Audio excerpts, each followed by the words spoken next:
Hi ಸ್ನೇಹಿತರೆ, ಇವತ್ತಿನ ವಿಡಿಯೋಗೆ ಸ್ವಾಗತ. ಇವತ್ತು ನಾನು ಕಾಪು ಸಮೀಪದ ಕೈಪುಂಜಾಲ್ಗೆ ಬಂದಿದ್ದೇನೆ.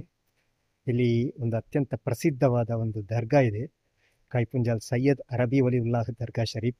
ಇದು ಕಾಪುವಿನಿಂದ ಒಂದು 1-2 ಕಿಲೋಮೀಟರ್ ದೂರದಲ್ಲಿರುವುದು, ಕಡಲ ಕಿನಾರೆಯಲ್ಲಿ ಇದೆ. ಅಂದರೆ ಇಲ್ಲೇ ನೋಡಿ, ಅರಬ್ಬಿ ಸಮುದ್ರ ಇಲ್ಲೇ ಇದೆ, ನೀವೀಗ ನೋಡ್ತಾ ಇರಬಹುದು. ಇದರ ಕಿನಾರೆಯಲ್ಲಿಯೇ ಇರುವಂತಹ ದರ್ಗಾ ಶರೀಫ್ ಇದು ಅತ್ಯಂತ ಕರಾಮತ್ತುಳ್ಳ ದರ್ಗಾ. ಅಷ್ಟೇ ಐತಿಹಾಸಿಕ ಇತಿಹಾಸವನ್ನು ಕೂಡ ಹೊಂದಿದೆ. ಈ ದರ್ಗಾದ ಬಗ್ಗೆ ನಾವು ಒಂದು ವಿವರವನ್ನು ತಿಳಿಯೋಣ, ಬನ್ನಿ. ಕರಾವಳಿಯ ಹಚ್ಚ ಹಸಿರಿನ ತೆಂಗಿನ ಮರಗಳ ಮಧ್ಯೆ ಅರಬ್ಬಿ ಕಡಲಿನಿಂದ ಹಿತಮಿತವಾಗಿ ಆಹ್ಲಾದಕರವಾಗಿ ಬೀಸುವ ತಂಗಾಳಿಯನ್ನು ಆಸ್ವಾದಿಸಿಕೊಂಡು ನಾನು ಹೊರಟದ್ದು ಸರ್ವಧರ್ಮೀಯರು ಅತ್ಯಂತ ಹೆಚ್ಚಾಗಿ ಗೌರವಿಸುವ ಪವಿತ್ರ ಸ್ಥಳಗಳಲ್ಲಿ ಒಂದಾಗಿರುವ ಕೈಪುಂಜಾಲ್ ದರ್ಗಾ. ಶತಮಾನಗಳಿಂದ ನಂಬಿಕೆ ಹಾಗೂ ಪ್ರಾರ್ಥನೆಗಳ ತಾಣವಾಗಿರುವ ಉಡುಪಿ ಕರಾವಳಿಯ ಆಧ್ಯಾತ್ಮಿಕ ಹೃದಯವೆಂದೇ ಪ್ರಸಿದ್ಧವಾಗಿರುವ ಈ ದರ್ಗಾ ಇಂದಿಗೂ ಹಲವಾರು ಕರಾಮತ್ಗಳಿಗೆ ಜೀವಂತ ಸಾಕ್ಷಿಯಾಗಿದೆ. ಕಾಪುವಿನಿಂದ 2 ಕಿಲೋಮೀಟರ್ ದೂರದಲ್ಲಿರುವ ಈ ದರ್ಗಾ ಕಟಪಾಡಿಯಿಂದ 7 ಕಿಲೋಮೀಟರ್ ದೂರದಲ್ಲಿದೆ.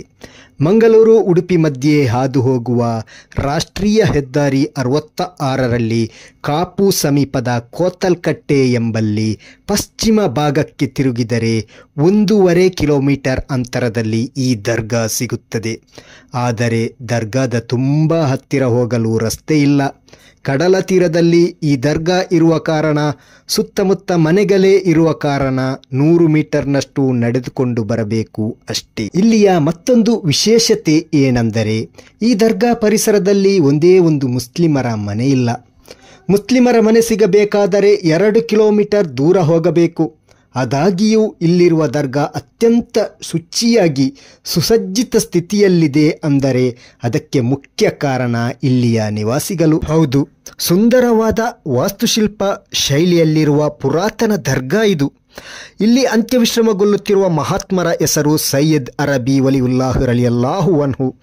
ಇಲ್ಲಿ ನೀವು ನಿಮ್ಮ ಉದ್ದೇಶಿತ ಕಾರ್ಯ ಪೂರ್ತಿಯಾಗಲು ಹರಕೆ ಇಟ್ಟರೆ ನಿಮ್ಮ ಉದ್ದೇಶಗಳು ಅತಿ ಶೀಘ್ರದಲ್ಲಿ ಈಡೇರುತ್ತೆ. ಮಹಾತ್ಮರ ಪವಾಡವೇ ಅಂತಹದು. ಈ ದರ್ಗಾದ ಸುತ್ತಮುತ್ತಲಿನ ನಿವಾಸಿಗಳು ಅನ್ಯ ಧರ್ಮೀಯರೇ ಆಗಿದ್ದರೂ ತಮ್ಮ ವೃತ್ತಿಧರ್ಮವಾದ ಮೀನುಗಾರಿಕೆಗೆ ಇಲ್ಲಿಯ ಕಡಲ ಮಕ್ಕಳು ತೆರಳುವಾಗ ಸೈಯದ್ ಅರಬಿ ವಲಿಯವರ ಮಕ್ಬರದ ಬಳಿ ಬಂದು ಪ್ರಾರ್ಥಿಸಿ ಹೋಗುವುದು ವಾಡಿಕೆಯಾಗಿದೆ. ಈ ದರ್ಗಾದ ಪರಿಸರವನ್ನು ಶುಚಿಯಾಗಿಡುವುದು ಕೂಡ ಇಲ್ಲಿಯ ಸ್ಥಳೀಯ ನಿವಾಸಿಗಳೇ ಆಗಿದ್ದಾರೆ. ಅಷ್ಟೊಂದು ಗೌರವ ನೀಡುತ್ತಾರೆ ಇಲ್ಲಿಯ ನಿವಾಸಿಗಳು ಇಲ್ಲಿಯ ದರ್ಗಾಕ್ಕೆ. ಕಾಪು ಪೊಲಿಪು ಜಾಮಿಯಾ ಮಸೀದಿಯ ಅಧೀನದಲ್ಲಿರುವ ಈ ದರ್ಗಾಕ್ಕೆ ಹೆಚ್ಚಿನ ಜನರು ರೋಗ ಶಮನ ಹಾಗೂ ಕೆಲವೊಂದು ಅಗೋಚರ ಕಾಯಿಲೆಗಳ ಶಮನಕ್ಕೆ ದಿನನಿತ್ಯ ಭೇಟಿ ನೀಡುತ್ತಾರೆ. ಆದರೆ ಇಸ್ಲಾಮಿಕ್ ತಿಂಗಳಾದ ಸಫರ್ ತಿಂಗಳಿನ ಕೊನೆಯ ಬುಧವಾರ ಈ ದರ್ಗಾಕ್ಕೆ ಸಹಸ್ರಾರು ಜನರು ಭೇಟಿ ನೀಡುತ್ತಾರೆ. ತಮ್ಮ ಸಮಸ್ಯೆ ನಿವಾರಣೆಗೆ ಸರ್ವಶಕ್ತನಾದ ಅಲ್ಲಾಹುವಿನಲ್ಲಿ ಇಲ್ಲಿಯ ವಲಿಯವರನ್ನು ಮುಂದಿಟ್ಟು ಮನಸ್ಫೂರ್ತಿಯಾಗಿ ಮನದಲ್ಲಿರುವ ನೋವನ್ನು ಹೇಳಿ ಪ್ರಾರ್ಥಿಸುತ್ತಾರೆ. ಇಲ್ಲಿ ಮನಸ್ಸಾರೆ ದೃಢ ಸಂಕಲ್ಪದಿಂದ ಪ್ರಾರ್ಥಿಸಿದ ಪ್ರಾರ್ಥನೆಗೆ ಉತ್ತರವಂತೂ ಸಿಗುತ್ತದೆ. ಅಂದಹಾಗೆ ಸಫರ್ ತಿಂಗಳ ಕೊನೆಯ ಬುಧವಾರ ಇಲ್ಲಿ ಇಷ್ಟೊಂದು ಜನ ಸೇರಲು ಪ್ರಮುಖ ಕಾರಣ ಏನಿರಬಹುದು ಎಂದು ಹುಡುಕುತ್ತಾ ಹೋದರೆ ಸಿಗುವ ಉತ್ತರ ಏನೆಂದರೆ, ಸಫರ್ ತಿಂಗಳ ಕೊನೆಯ ಬುಧವಾರ ಮುಸ್ಲಿಮರು ವಿಶಿಷ್ಟ ರೀತಿಯಲ್ಲಿ ಆಚರಣೆ ಮಾಡುತ್ತಾರೆ. ವರ್ಕತ್ತೆ ಪೊದನಾಸೆ ಎಂದು ಬ್ಯಾರಿ ಮುಸ್ಲಿಮರು ಆ ದಿನವನ್ನು ಕರೆಯುತ್ತಾರೆ.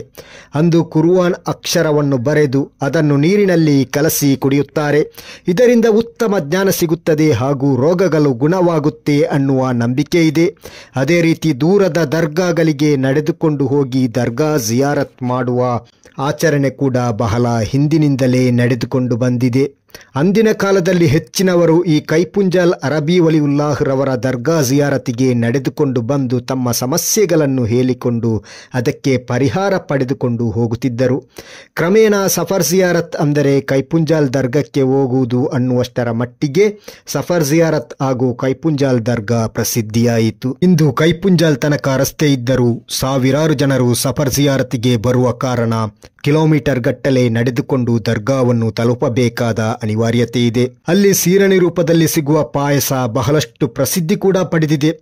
ಸರ್ವಧರ್ಮೀಯರು ಇಲ್ಲಿ ಬಂದು ಜಿಯಾರತ್ ಮಾಡುತ್ತಾರೆ. ತಮ್ಮ ಉದ್ದೇಶಿತ ಕಾರ್ಯಗಳು ನೆರವೇರಲು ಪ್ರಾರ್ಥಿಸಿ ಅದರಲ್ಲಿ ಯಶಸ್ವಿಯಾಗಿ ಸಂತೃಪ್ತಿಯಿಂದ ಮರಳುತ್ತಾರೆ. ಸ್ನೇಹಿತರೆ, ಈ ವಿಡಿಯೋದಲ್ಲಿ ಕೈಪುಂಜಾಲ್ ಸೈಯದ್ ಅರಬಿ ಒಲಿಯವರ ಮಕ್ಬರದ ಪರಿಚಯವಷ್ಟೇ ಮಾಡಿದ್ದೇನೆ.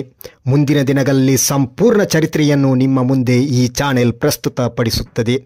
ಅಲ್ಲಾಹು ಕೈಪುಂಜಾಲ್ ಸೈಯದ್ ಅರಬಿ ಒಲಿವುಲ್ಲಾಹ್ ರಲಿಯಲ್ಲಾಹು ಅನ್ಹುರವರ ಬರ್ಕತ್ತಿನಿಂದ ನಮ್ಮೆಲ್ಲರ ರೋಗಗಳನ್ನು ಗುಣಪಡಿಸಲಿ, ಇಹಪರ ವಿಜಯ ನೀಡಿ ಅನುಗ್ರಹಿಸಲಿ ಎಂದು ಪ್ರಾರ್ಥಿಸುತ್ತಾ ಈ ವಿಡಿಯೋ ಇಲ್ಲಿಗೆ ಮುಕ್ತಾಯಗೊಳಿಸುತ್ತಿದ್ದೇನೆ. ವಿಡಿಯೋ ಹೇಗಾಯ್ತು ಅಂತ ಕಮೆಂಟ್ ಮೂಲಕ ತಿಳಿಸಿ. ಅದೇ ರೀತಿ ಹೊಸದಾಗಿ ಯಾರು ನೋಡ್ತಾ ಇದ್ರಿ ಅವರು ದಯವಿಟ್ಟು ಸಬ್ಸ್ಕ್ರೈಬ್ ಮಾಡಿ ನೋಡಿ, ಅದೇ ರೀತಿ ಲೈಕ್ ಮಾಡಿ, ಇತರರಿಗೂ ಶೇರ್ ಮಾಡಿ ಅಂತ ಹೇಳುತ್ತಾ ನನ್ನ ಈ ವಿಡಿಯೋ ಇವತ್ತಿಗೆ ಮುಕ್ತಾಯಗೊಳಿಸ್ತೇನೆ.